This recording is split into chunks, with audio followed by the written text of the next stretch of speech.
Aujourd'hui, je suis avec Hugo, on est à Pattaya. On a décidé de faire cette vidéo à côté de la plage, dans un hôtel dont je vous présenterai peut-être plus tard le patron parce que il est francophone, c'est un Belge. L'endroit est magnifique. Surtout faire la connaissance d'Hugo qui va nous raconter son parcours. C'est un ancien policier qui a décidé de quitter son métier pour s'expatrier. Donc voilà, un profil vraiment différent de ceux qu'on a l'habitude de voir. J'ai envie de rentrer dans le vif du sujet. Tu es un ancien policier, tu as décidé d'arrêter ton métier. Pour comprendre pourquoi j'ai arrêté, je crois que le plus facile, c'est d'abord de comprendre pourquoi j'ai commencé. Ma grand-mère s'est fait agresser par un toxicomane à Liège il y a 30 ans de ça, on va dire. Et j'étais adolescent à l'époque et j'ai très mal vécu la situation. Il faut savoir que la toxicomanie est un mal qui gangrène la ville de Liège et puis qui a fini par gangréner finalement toutes les grandes villes européennes. Et elle s'en est vraiment jamais remise. Et elle est décédée quelques mois après. J'ai vécu ça comme une injustice. Je suis rentré à l'école royale des sous-officiers dans l'armée belge, comme fantassin. Et de l'armée, alors j'ai migré vers la gendarmerie. Il faut savoir que la gendarmerie, c'était une police qui dépendait du ministère de la Défense. Et là, j'ai commencé ma carrière qui va durer plus de 25 ans, en fait. Et alors, pour faire vite, j'ai 49 ans. Je suis belge. Je suis de la région de Liège, à l'instar d'André qu'on a interviewé. J'ai vu passer ça dans les vidéos. Et donc j'ai passé à peu près un peu plus de 25 ans au service de mon pays. Et tu faisais quoi précisément? Oh, j'ai fait beaucoup de postes, j'étais très polyvalent. Donc j'ai commencé dans le maintien d'ordre, donc toutes les sections d'arrestation du maintien d'ordre. Puis j'ai travaillé en brigade territoriale de gendarmerie. Puis de là, je suis revenu. On commence souvent dans la capitale à Bruxelles, mais bon, la Belgique c'est pas fort grand, donc c'est pas si loin. Puis je suis revenu à Liège où j'ai fait vraiment de l'opérationnel pendant des années, dans police secours, quoi. J'ai découvert ce qu'un être humain était capable de faire à un autre être humain pendant des années. J'ai découvert la misère humaine, je veux dire, sous toutes ses formes, qui est à côté de chez soi, en fait, qu'on ne soupçonne parfois même pas. Tous les êtres humains sont égaux devant les mêmes problèmes. Problème d'addiction, problème d'argent, problème affectif, ce genre de trucs. Et puis alors de là, je suis parti, donc j'ai continué à faire de l'opérationnel et j'avais des problèmes avec ma hiérarchie déjà à l'époque puisque j'étais assez, je veux dire, rebelle. J'étais très orienté sur le résultat, très orienté sur le sentiment de justice. Et quand tu dis que tu étais rebelle, alors je sais pas, moi je vois déjà ton gabarit, tu fais plus d'1m91, tu fais plus de 100 kilos. Ça veut dire que tu avais des méthodes musclées, on va dire? J'avais des méthodes musclées, on avait des méthodes musclées à l'époque, enfin quand on dit musclées, c'est-à-dire qu'on avait une certaine latitude pour pouvoir aussi faire notre métier, c'est-à-dire qu'on était, au début de ma carrière en tout cas, soutenu par le parquet, par les magistrats, on était aussi soutenu par la hiérarchie, c'est-à-dire qu'on devait faire appliquer la loi, force doit rester à la loi, c'est une compétence régalienne, il faut savoir que les gens payent des impôts pour être en sécurité, et il faut savoir qu'il y a tous les jours des hommes et des femmes qui se lèvent le matin et qui ne vont pas dormir la nuit et qui se chargent finalement de protéger toutes ces populations-là qui ne peuvent pas se protéger elles-mêmes. Donc ça, c'est compétence régalienne de l'État. Et alors, c'est ça qui s'est délité évidemment avec le temps, mais on avait l'attitude de, quand on devait arrêter quelqu'un, qu'on devait utiliser la contrainte, on l'utilisait, quoi. Et je crois que j'ai été confronté au même mal que des tas de policiers et des tas de gendarmes.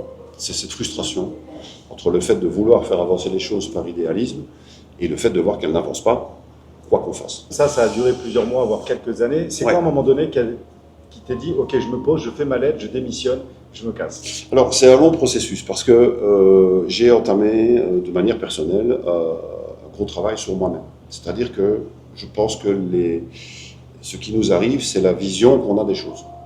Donc, j'avais une certaine vision des choses. Si je me comporte comme une victime, je suis une victime. Et si je me comporte comme quelqu'un qui veut faire autrement, qui veut faire autre chose, je peux le faire. Et à ce moment-là, je ne suis plus une victime. Donc j'étais finalement victime de moi-même, victime de mes émotions, victime de ma frustration, victime de ma colère. Toujours le même principe, frustration, colère, tristesse. Je veux, j'ai pas, je suis frustré, je me mets en colère, au bout du compte, la fin du chemin, c'est je suis triste, donc je suis pas heureux. Et donc j'ai commencé d'abord un travail sur moi-même, parce que j'ai compris que je ne pouvais pas faire changer la police comme ça, en claquant des doigts, ça ne fonctionne pas. Et ce travail sur moi-même m'a amené à... donc j'ai mon ami André qui vit ici, et je lui en ai fait part, parce que André est un gars bienveillant, qui n'est jamais dans le jugement, et je lui ai fait part de mon malaise avec ça. J'avais auparavant déjà voyagé, puisque j'avais été en couple avec une une file Amérique latine, donc j'avais été vivre en Espagne, donc je commençais déjà à mettre des coups de stop dans ma carrière, à prendre des congés sans solde pour des périodes relativement longues. Et j'ai la chance d'avoir une compétence, je vais dire, particulière, qui est celle de faire de la musique. Donc, carrément dans un paradoxe qui n'a rien à voir. À la base, j'ai quand même fait des études des beaux-arts, donc mon métier de base, c'est de dessiner. Et très tôt, mes parents m'ont intéressé à toucher à des tas de choses, donc j'ai été bien éduqué à ce niveau-là. Tout ce que je voulais faire, on me laissait faire. Et donc je suis venu ici une première fois pendant une quinzaine de jours, 3 semaines, pour retrouver mon ami André. Donc ici en Thaïlande. Ici en Thaïlande. Il y a combien de temps? Oh, c'était il y a 3-4 ans de ça. D'accord, ok. Donc ça, c'était ma première expérience. Et alors, soit on est touché, soit on n'est pas touché, soit on aime, soit on n'aime pas. Je sortais d'une rupture amoureuse à ce moment-là, donc j'étais un petit peu fragile émotionnellement. Et mon pote André me dit, écoute, viens ici à Pattaya, c'est à mon avis le meilleur moyen pour te soigner. Le meilleur ou le pire, je ne sais pas. Alors le meilleur ou le pire, ça c'est... Mais il a toujours été là derrière pour mettre des garde-fous et des barrières, parce que Pattaya c'est un environnement... de nouveau, c'est une vision des choses en fait. Soit on le prend, on rentre dedans de manière émotionnelle, et à ce moment-là, on s'expose, je vais dire, émotionnellement à des troubles, à des problèmes, parce qu'on ne comprend pas ce qui se passe. Soit on essaye d'aborder ça de manière un petit peu plus rationnelle, on profite de ce que la Thaïlande a donné. La Thaïlande a énormément de choses à donner, ça coche énormément de cases. Et là, ça peut se passer mieux, quoi. Donc j'ai été piqué par le virus de la Thaïlande, on va dire ça comme ça.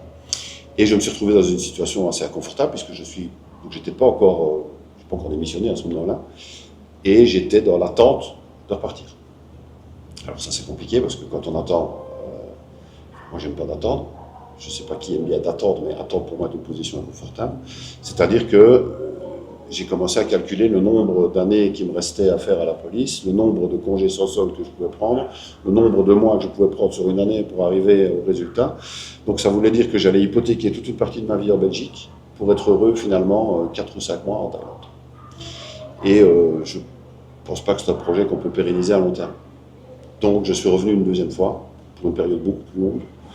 Et finalement, j'aurais vécu ici à peu près 1 an, entrecoupé d'un mois ou deux, entre 2 périodes de départ. Finalement, le deuxième séjour s'est extrêmement bien passé, et c'est mon retour à la police, alors la deuxième fois, qui a posé des problèmes, parce que ça a commencé à attirer des jalousies, notamment de ma hiérarchie, de certains collègues, parce que j'étais devenu, avec le temps, un homme heureux. Et on en parlait tout à l'heure. Ça se voyait carrément sur toi. Ça se voyait carrément sur moi. Les gens heureux font chier personne. Donc voilà, j'étais plus dans cette colère, j'étais plus dans de la jalousie, j'étais plus dans quelque chose de combattre quelque chose d'extérieur à moi. C'est-à-dire que je maîtrisais ma propre personnalité, mon propre chemin. Et j'ai vu qu'il y avait la dichotomie entre la police et ça était devenu le gouffre. C'était beaucoup trop large, quoi.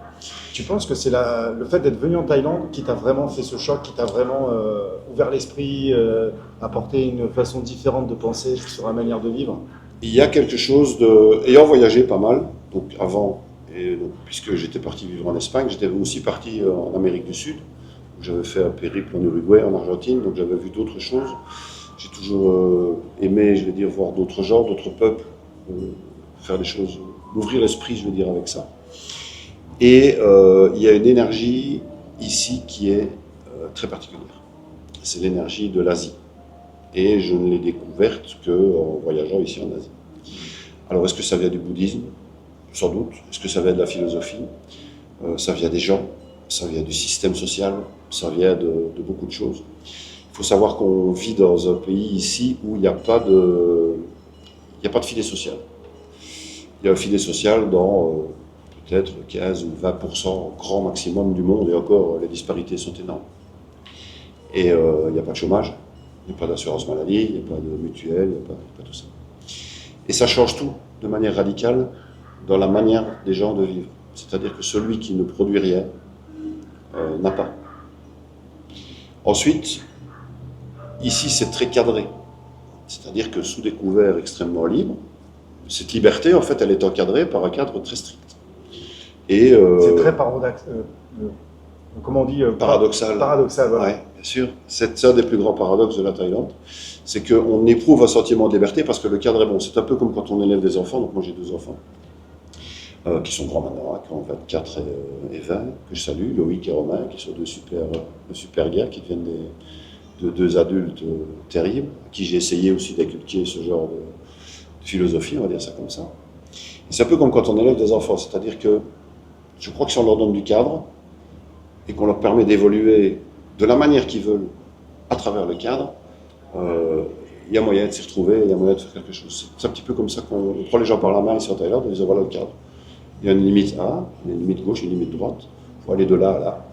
Ça, vous ne pouvez pas faire, ça, vous ne pouvez pas dire. J'ai regardé les vidéos sur ta chaîne, effectivement, on est des étrangers. Maintenant, d'un autre côté, j'ai pas de problème à être un étranger, puisque à chaque fois que je voyage ailleurs, je suis un étranger, donc j'ai pas de souci avec ça. Moi, je suis un étranger qui respecte l'endroit où je me trouve. Donc Si on ne respecte pas voilà, bagage, maintenant, outre la sanction, c'est-à-dire que je n'ai pas à l'intérieur de moi le fait de dire je vais aller me comporter comme le dernier des derniers quand je voyage. Mais j'essaye de respecter ce qui se passe autour de moi, et puis j'aurais vraiment tort de ne pas le faire, parce que l'offre est pléthorique ici. Il fait beau, il est au bord de la mer, c'est quand même pas donné à tout le monde. La vie est comment est-ce qu'on pourrait dire, douce. La nourriture est bonne. Je me lève tous les matins et je vais faire du sport.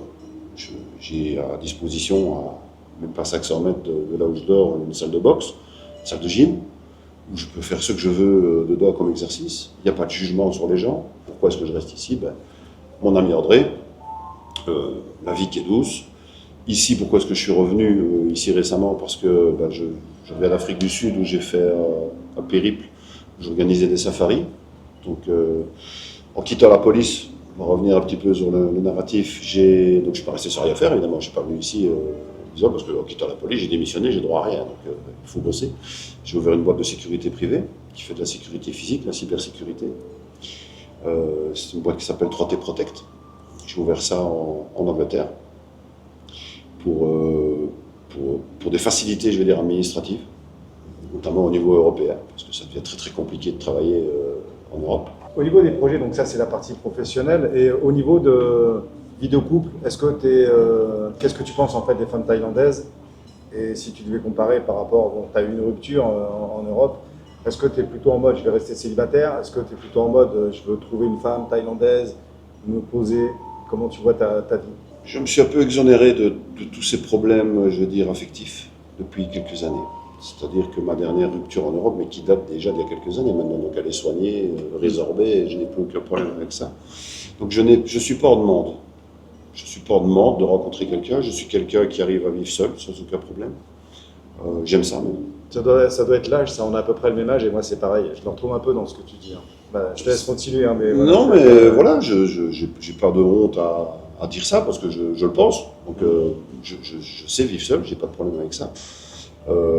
J'ai pas envie de mener une vie de couple parce que je place à l'âge que j'ai maintenant la liberté au niveau de... Bon, j'ai revu un peu mes priorités avec le temps qui passe.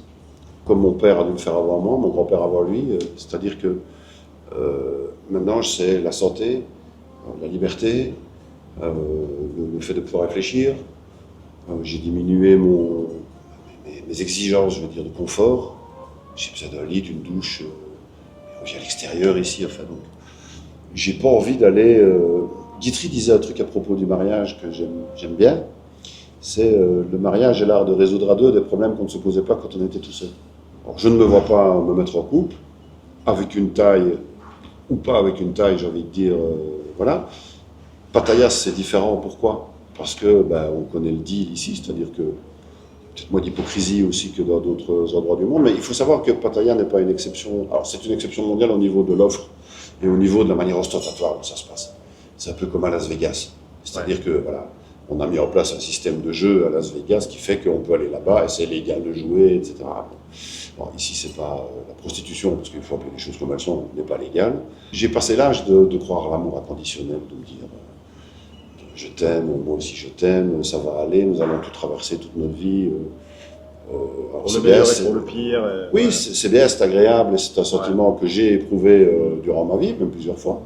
Pas énormément de fois, mais plusieurs fois.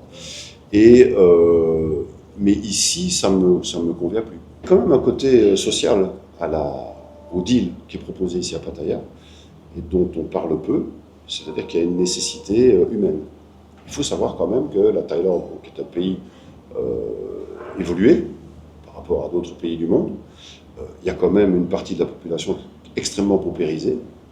Et ce sont des indicateurs normaux, c'est-à-dire que font les femmes quand elles ne peuvent pas avoir de revenus, et ça c'est depuis la nuit des temps, elles couchent avec des hommes, avec un échange d'argent. On n'appelle pas ça le plus vieux métier du monde, doyen. Et ça, ce sont des indicateurs qui vont bientôt arriver en Europe, et ça c'est une certitude, qui sont déjà en train de croître, même si on les cache aux gens, c'est-à-dire que qu'est-ce qui va se passer quand la population va se paupériser, elle est déjà en train de se paupériser, les femmes vont s'adonner à la prostitution, et l'homme, qu'est-ce qu'il va faire? Il va agresser, voler, et avoir utilisé son physique, sa force physique, pour s'approprier finalement ce qu'il n'a plus. Donc ici, on est dans la même chose, sauf que le régime thaïlandais, on en parlait tout à l'heure, ne propose pas d'agresser les gens, ne propose pas ce genre de trucs. Donc, il cadre pas intérêt à le faire. Voilà, c'est ça. C'est extrêmement sécuritaire ici comme pays. Donc, pour répondre vraiment à la question, non, j'ai pas envie d'avoir une femme pour l'instant, qu'elle soit thaïlandaise ou autre, mais ça ne m'empêche pas de rencontrer, bien entendu, des filles ici. Et il y a surtout quelque chose que je trouve agréable ici, c'est qu'il n'y a pas trop de jalousie, de jugement avec ça. Voilà, on a envie de se voir, on se voit. Et on n'a pas envie de se voir, finalement on ne se voit pas. On reste bons amis. Et je trouve que c'est une... En tout cas, moi, ça me convient. Je crois qu'il n'y a pas d'égalité des sexes. Alors, ça va choquer, mais il y a une complémentarité. C'est-à-dire que l'homme et la femme sont des êtres complémentaires. Et c'est de cette complémentarité-là que va naître un autre être humain, qui sera de sexe mâle ou de sexe femelle, s'il n'y en a pas d'autres. On peut nous inventer ce qu'on veut, il n'y en a quand même que deux. Et il y a une complémentarité. Donc ça veut dire que la femme va chercher chez l'homme de la protection. Et l'homme doit être fort et doit protéger la femme. La ressource financière est un moyen de protection. La ressource financière est devenue un moyen de protection. À partir du moment où l'homme ne sait pas s'exprimer, je veux dire, dans sa virilité, et puis que fait l'homme pour s'exprimer dans sa virilité, il a besoin de combattre, il a besoin de partir, il a besoin de voyager, il a besoin de conquérir. Ici, on est dans des systèmes où ça ne se passe plus trop comme ça. En tout cas, ici en Thaïlande et dans certaines parties d'Europe, dans des tas de pays d'Afrique où ça se passe comme ça. Et je crois que la femme a besoin de protection. Mais la femme thaïlandaise, j'en ai entendu parler, je l'ai mesurée moi-même, elle n'est pas différente des autres femmes que j'ai pu rencontrer dans le monde. Et j'ai voyagé dans beaucoup de pays du monde et j'ai rencontré des femmes dans beaucoup de pays du monde. Et je crois qu'on ne peut pas reprocher aux femmes de vouloir être aimées, quoi. Les hommes non plus d'ailleurs. On croit toujours que les hommes n'ont pas d'émotions, etc. Mais ici, Pattaya, on est dans l'émotionnel à fond les ballons. D'ailleurs, le deal... C'est un amplificateur. Mais bien entendu. Et le deal, c'est quoi? C'est d'aller jouer sur l'émotionnel masculin. C'est-à-dire que les femmes jouent sur l'émotionnel masculin. On a inversé les pôles ici. Donc, on est quand même dans un endroit du monde où les femmes ont bien compris par où il fallait aller chercher les hommes pour pouvoir faire quoi? Acquérir de la ressource. Donc celui qui est fragile émotionnellement et qui débarque ici, ça peut être compliqué. Et j'en ai vu, avec la petite expérience, je veux dire que j'ai de la Thaïlande, des gens qui sont là depuis 20 ans, moi j'y ai passé une année, voilà, j'y reviens maintenant, donc je connais un petit peu. J'ai vu des gens partir d'ici complètement laminés émotionnellement, et leur seul objectif dans la vie, c'est de revenir. C'est-à-dire qu'on va vendre son bonheur finalement pour retourner en Europe, et puis il faut revenir. C'est le seul objectif. Donc finalement, on se retrouve dans la position que je ne voulais pas occuper, dont j'ai parlé tout à l'heure, c'est-à-dire que je ne fais pas passer 8 mois de ma vie malheureux pour venir en passer 4 mois ici avec une impression, une vision du bonheur, quoi. Donc si tu permets, je vais profiter de l'occasion, parce qu'il y a, dans tout le processus qu'on vient d'expliquer, il y a une personne qui a beaucoup compté aussi, donc il y a Audrey qui est mon ami, et il y a aussi un autre de mes meilleurs amis qui est en fait mon frère.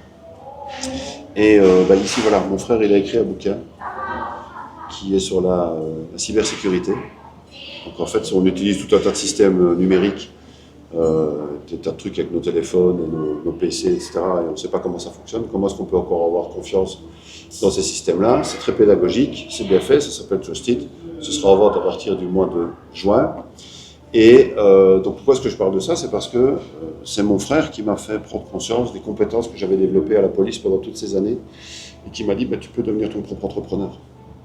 Donc tu peux monter ta société, parce que lui, en fait, a fait ça toute sa vie.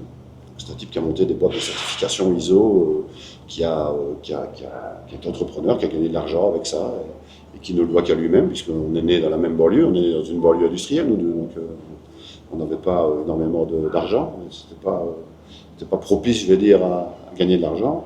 Et c'est lui qui m'a fait me rendre compte que ce système qui était en train de me broyer dans la fonction publique, et qui me tirait vers le bas, quelque part, c'est lui qui a mis en exergue en me disant « Mais qu'est-ce que tu sais faire ? Tu sais faire ça, tu sais enquêter, tu sais faire ceci, tu as telle compétence, tu as été formateur, tu as été ceci, tu as été ça. » Et c'est lui qui m'a donné conscience, finalement, que je pouvais faire quelque chose. Donc, lui, mon ami André, couplé ici à la Thaïlande, parce que c'est quand même le sujet principal, tout ça, c'est des paramètres qui, mis bout à bout, donnent finalement le fil conducteur du fait que j'ai changé ma vie et que je sois revenu ici. Parce que ici, je trouve que c'est un endroit qui m'est bienveillant. Je ne dis pas que l'endroit est bienveillant, mais il m'est bienveillant. C'est un endroit dans lequel je me sens bien. Quand j'ai quitté l'Afrique du Sud, je veux dire un peu avec une main devant, une main derrière, ici avec l'arrêt un petit peu des activités, j'ai essayé de cocher des cases dans le monde, où est-ce que je suis bien, où est-ce que je peux aller. L'Europe n'en a pas fait partie. J'avais vu mes enfants un mois avant, j'avais vu ma maman un mois avant, donc j'avais aucune raison, je vais dire, de retourner là-bas. Pour voir quoi? De la grisaille, voir des gens qui me disent finalement, qui allaient me toxifier, parce que c'est un mot très à la mode, mais me dire ah ouais, mais t'as raté, il s'est passé ça, alors que c'est juste une coupure. Enfin, ça arrive à tous les entrepreneurs d'avoir des coupures à un moment donné dans leur truc. Et puis des conditionnels passés, des t'aurais pas dû, t'aurais dû rester avec nous au café, boire des bières. J'aime beaucoup le café, j'aime beaucoup boire des bières, j'ai beaucoup fait.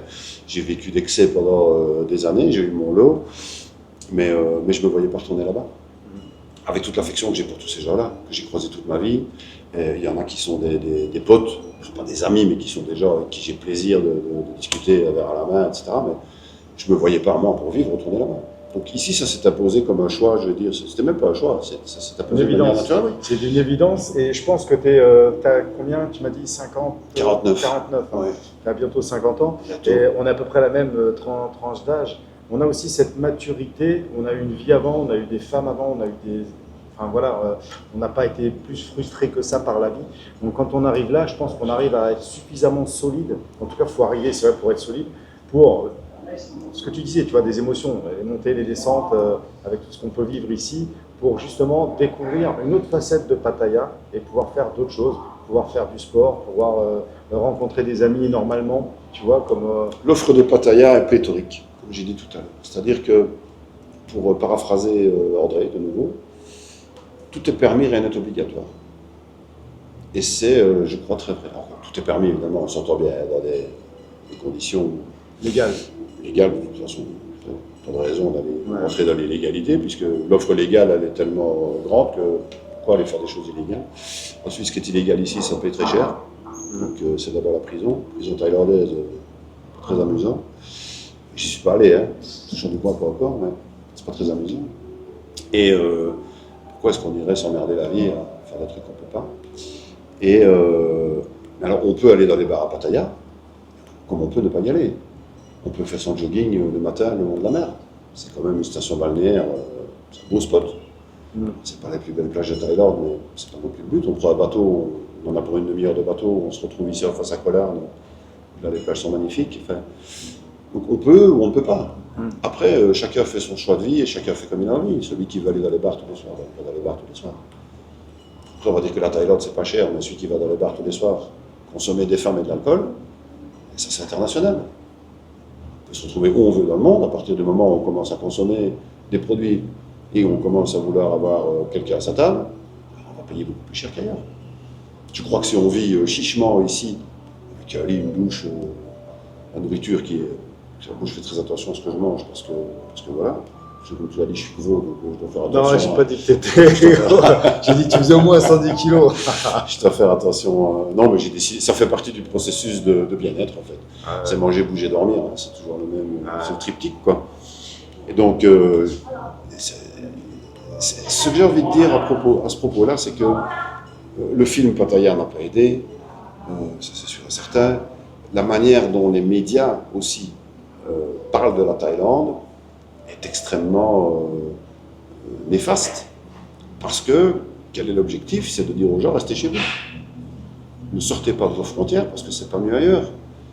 Il y a Bruno Gassio qui expliquait ça, le gars qui était sur le canal là, il y a des années, qui faisait, j'ai oublié les marionnettes, là, le Guinéo. Il expliquait qu'il avait vu comment était composé un journal télévisé. Et il expliquait qu'en fait, le journal télévisé commence sur une information de proximité. Et puis, on va dire, ouais, c'est la grève, ça va pas, etc. Mais on vous montre qu'à l'extérieur, c'est pire. N'y allez pas, restez chez vous. Et en fait, les 30 minutes de journal télévisé n'existent que pour vendre un produit à la fin qui va faire du bien. De la lessive, une voiture, n'importe quoi qu'on peut vendre. Donc, j'ai supprimé, moi, la télévision depuis plus de 10 ans, déjà hors de ma vie. Et la manière dont on présente la Thaïlande dans les médias est extrêmement néfaste. On ne parle que de choses négatives. On parle de pédophilie. J'ai vécu ici plus d'1 an, j'en reviens, j'ai vu ça nulle part. On voit des femmes qui ont une quarantaine d'années et qui ont l'air d'en avoir 25 ou 30. C'est comme ça. C'est génétique, c'est dans le peuple. J'ai beaucoup d'abonnés en fait qui regardent cette chaîne et qui veulent venir s'expatrier et voilà, ils se projettent, ils ont une vision. Toi, ça serait quoi ta vision dans 3 ans, ta vie idéale ici en Thaïlande? Alors je ne sais pas si ma vie ce sera en Thaïlande dans 3 ans. Ça c'est la première chose. Ayant beaucoup voyagé, je pense que je vais continuer à le faire. Maintenant, il y a un moment donné où on a envie de se poser. Et si je dois commencer à choisir des endroits dans le monde, voilà, maintenant, c'est non-obstant le fait que je dois découvrir d'autres. Hein. Donc voilà, ici, j'y suis revenu, donc c'est bon signe. Ça va dépendre aussi de comment les choses évoluent ici sur le territoire thaïlandais. La Thaïlande est un pays qui s'ouvre pas mal. Moi, je le vois sur quelques années de temps, s'ouvre quand même plus au niveau boulot, visa. Donc il y a toute la partie bureaucratie qui, c'est vrai, est assez protectionniste. Donc, on ne débarque pas ici avec la moitié de sa famille, après avoir été n'importe où dans le monde, venir y apporter sa culture ou ce qu'on a envie, ça ne marche pas comme ça. Ouais, donc tu n'es même pas sûr en fait de vraiment rester habité en Thaïlande? Je ne suis pas sûr pour l'instant, en tout cas, de rester habité en Thaïlande. Je vis, je veux dire, au jour le jour, pour voir les opportunités qui se présentent donc, au niveau du boulot surtout. Sachant que je travaille aussi de manière internationale, mais venir se poser ici, oui, c'est sûr. Alors maintenant, est-ce que c'est à Pattaya ou est-ce que c'est ailleurs? Pour le moment, Pattaya coche des cases, parce que c'est un endroit où je me sens bien. Moi, je suis quelqu'un de très fidèle en amitié, donc je crois que tant que mon pote est ici, il n'y a pas de raison que j'y reste pas. Je ne suis pas très niche, mais on reste quand même, on a quand même quelques potes ici qui viennent de Belgique et qui sont des types. D'ailleurs, on est ici dans un hôtel dont on n'a pas encore parlé, qui est un ami belge qui s'appelle Kenneth, salut. Mais je crois que ce qui fait que j'ai envie de rester quelque part, c'est, alors même si je ne suis pas devenu misanthrope, hein, même si je ne reste pas tout le temps avec des gens, je crois que c'est la bienveillance de la population qui pourrait me décider à rester ici. Parce que quoi qu'on en dise, moi j'ai des bons contacts avec la population thaïlandaise, même si je ne la connais pas, je vais dire plus que ça, mais tous les gens que j'ai croisés, il n'y en a aucun qui m'a semblé extrêmement malveillant, au vouloir du mal. Donc voilà, peut-être que je ne suis pas resté assez longtemps. Il y en a qui ont d'autres expériences, autant d'expériences que j'ai, donc voilà. Ok Hugo, bah écoute, je te remercie. Merci à toi Renaud. Et puis voilà, je vous dis à très bientôt dans la prochaine vidéo. Ciao ciao.